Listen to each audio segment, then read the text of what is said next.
Hello friends, अगर आप भी एक्सेल यूज़ करते हैं तो ये एक्सेल में एक ही काम को 5 तरीके से करने वाली वीडियो ज़रूर देख लेना, मिस मत करना। तो देखो यहाँ पे मिक्स टेक्स्ट है। इस टेक्स्ट में आप देखेंगे कि कुछ साइज़ लिखी है और कितना क्वांटिटी है वो लिखी है। फिर एंड करके फिर से वही लिखा है, यहाँ पे साइज़ लिखी है और उसके बाद इंटू करके क्वांटिटी लिखा है। तो हमें यहाँ पे पहली साइज़ अलग करना है और उसकी क्वांटिटी के साथ, और दूसरी वाली, यानी कि सिंपल बात में बोलें तो एंड के पहले वाला चीज़ अलग करना और एंड के बाद वाला पार्ट अलग करना। तो ये काम 5 अलग अलग तरीकों से कैसे होगा आइए जानते हैं। पहला तरीका है यहाँ पे फॉर्मूले से। फॉर्मूला है टेक्स्ट स्प्लिट।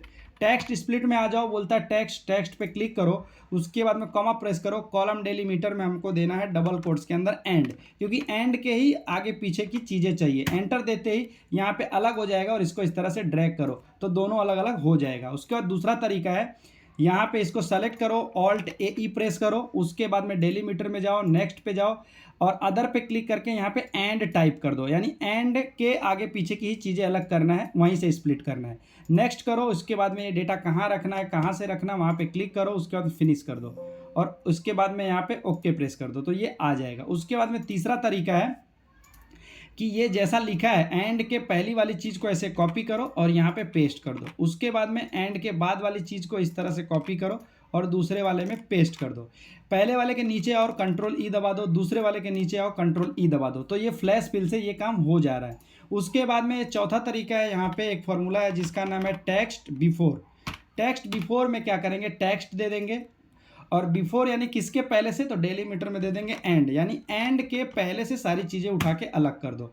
उसके बाद में यहाँ पे बाद वाली चीज़ चाहिए तो यहाँ पे टेक्स्ट आफ्टर एक फंक्शन है, टेक्स्ट आफ्टर में टेक्स्ट दे दो, कॉमा प्रेस करो, डेलीमीटर में फिर से एंड दे दो और उसके बाद ब्रैकेट क्लोज करो, एंटर दे दो। उसके बाद में इस दोनों को नीचे की तरफ यहाँ पे ड्रैग कर दो तो अलग हो जाएगा। पांचवा तरीका है, इस डेटा को कंट्रोल ए से सेलेक्ट करो, कंट्रोल टी से टेबल बनाओ, ओके करो, इस डेटा में कहीं क्लिक करो, डेटा टैब में जाओ, फ्रॉम टेबल रेंज पे क्लिक करो, ये डेटा जो है पावर क्वेरी के अंदर लोड हो जाएगा। उसके बाद में इस कॉलम को सेलेक्ट करो, ट्रांसफॉर्म में जाओ, उसके बाद में स्प्लिट कॉलम में आओ, बाय डेलीमीटर पे क्लिक करो।